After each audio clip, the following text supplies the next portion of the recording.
দিবস 2026 উদযাপন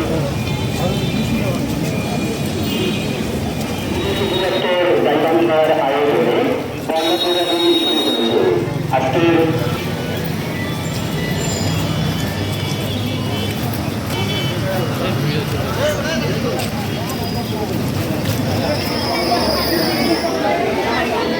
দিবসের যে সূচনা বিষয়বস্তু ছিল প্রকৃতির রাজধানী স্টকহোমে 1972 সালে। শুভেচ্ছা জানাচ্ছি তার আসন গ্রহণ করার জন্য এবং যারা তাদেরকে আমি ধন্যবাদ জানাচ্ছি।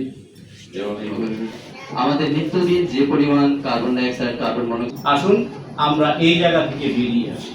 আমার সন্তানদেরকে আমি একটা উপন্যাস পড়তে দিই, একটা কবিতা লিখতে দিই, ছবি আঁকতে দিই, ওকে খেলতে দিই। ওর মধ্য থেকে প্রতিযোগিতার মনোভাবকে তুলে নিয়ে এসে টিমওয়ার্ক বিল্ডিং এর দিকে আমি ওকে মনোযোগী করি। আমি ওকে দেশাত্মবোধক গান শেখাই, আমি ওকে আমার স্বাধীনতার গল্প শোনাই, আমার স্বাধীনতার কথা বলি, আমি ওকে আমার জাতীয় পতাকার কথা বলি, আমি ওকে আমার পঞ্চকবির কথা শোনাই, আমি ওকে আমার শিকড়ের কথা বলি।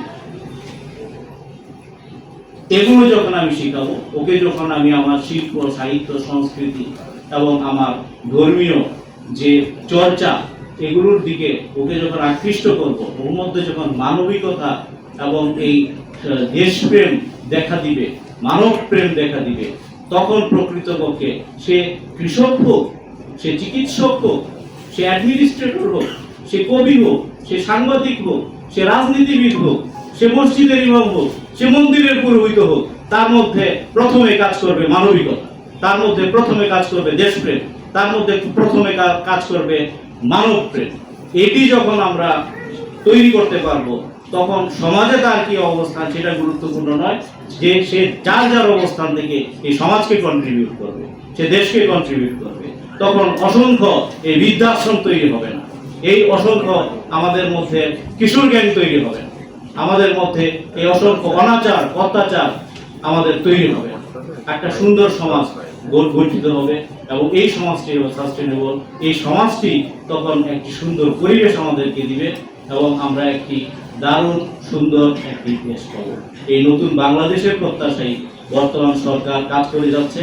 আপনাদেরকে বৃক্ষরোপণ থেকে ধরে নৈতিক শিশুদের নীতিবান শিক্ষা, নীতিবান শিশুর যে আপনার কার্যক্রম নিচ্ছে, এই সমস্ত কিছুই হচ্ছে আগামীর একটি সুন্দর আগামীর জন্য, সুন্দর দেশের জন্য, সুন্দর ভবিষ্যতের জন্য এবং সুন্দর পৃথিবীর জন্য।